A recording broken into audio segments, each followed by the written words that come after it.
From the Weather NorCal Command Center, this is your afternoon update. Dennis's Heating and Air Conditioning is Northern California's premier heating and air conditioning contractor. From residential housing, large commercial projects, installation to repair, sheet metal fabrication, and everything in between, we are your go-to heating and air conditioning specialist. Well, happy Monday to you all. Hope you're having a good start to your work week. You know, last night there were a lot of lightning strikes, and we'll get into that here in a second. There's also been some haze and some smoke in the Redding area, and in West Redding in particular, where a lot of people are reporting not only seeing but also smelling that smoke here throughout the morning hours. So you can kind of see a little bit of that haze here off in the distance. Now, I wanted to show you the lightning strikes that we did see since last evening, and you can see not a lot in the valley, but there were some lightning strikes kind of to the west and not to mention the east. You can clearly see the track of the storms as they move their way up to the north and to the east. And really overall, I think Futurecast did a great job in projecting where those storms would be, and we certainly did see a lot of those lightning strikes to the north and east. Now, the only fire that was reported from those lightning strikes was down to the south of us, basically down to the south near Clear Creek, as a matter of fact, or Clear Lake, excuse me. Otherwise, there were no other fires reported, which is obviously very good news. But again, we want to talk about that smoke again. So what you got is the flat fire in southwestern Oregon, and that is the main source of smoke that we are seeing. It's over 5,000 acres at this point, without very much containment.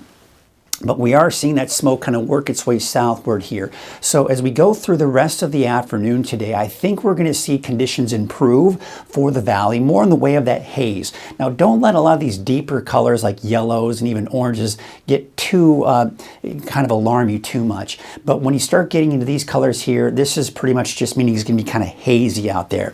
When you start getting into darker oranges and reds, that's when you're going to start to smell some of that smoke out there. So you can see that smoke kind of coming in. Now, as we go into tonight, you'll notice that we're going to see another little push of smoke, especially coming down into Trinity County and Del Norte and Humboldt counties. Not as much for parts of the valley here, but I think there's still going to be some haze out there as we even go into Tuesday morning. All right, so here's a look at your weather headlines. The thunderstorms we saw last night, that's a thing of the past. And I don't see any more thunderstorms down the line for the rest of the week. Obviously, very good news.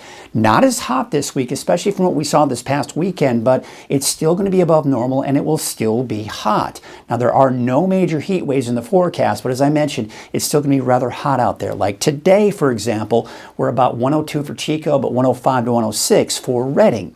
But for the mountains, this is where you're really going to notice it because we've been around 100 degrees and even higher over the weekend. But as you can see here, more like the low 90s for Siskiyou and Modoc counties, and for the eastern mountains in the mid to upper 90s for your daytime highs. So again, still hot, but again, just not as hot as we saw this past weekend. You saw that monsoon moisture responsible for the thunderstorms we saw last night. That has shifted eastward, and that monsoon moisture is going to stay to our south and east here as we go through the week. In fact, you can see here through the end of this week, you can see all that monsoon moisture over southern and central California, but not making its way into northern California. However, as we go into Sunday and into Monday of next week, we may see another shot of some monsoon moisture coming in. That could possibly lead to more thunderstorms. So that's a long ways out, but something we're certainly monitoring here. All right, let's talk about the heat again, because as you can see here, as we go through this week, the heat will mainly be down over the Four Corners region. Now, as we go into the end of this week and into this upcoming weekend, we're going to see that heat kind of expand northward. But notice it's still off to our east. And as a result, temperatures, again, not getting as hot as we saw this past weekend. As long as we've got these storm systems kind of riding up to our north, that prevents that heat from really building in to our region. So here's what it looks like for your Monday. Yeah, another hot day, but you can see not the 110 plus that we did see over the weekend. 102 for Chico and Oroville, 105 for Red Bluff, and 106 for Redding. We head up to the north in Siskiyou County, 91 for Wairika, 92 for Mount Shasta City, and there you can see for Modoc County and the eastern mountains, generally in the mid-90s, give or take. Here's your 7-day outlook. So again, you see temperatures dropping, but they kind of go back up toward the end of the week and into this weekend. And as we look at the 7-day forecast for the valley, Yeah, you see the temperatures dropping as well, but still over 100 degrees at least for Redding for your Tuesday and Wednesday. But Chico, you could quite possibly just barely dodge that triple digit mark by tomorrow and Wednesday.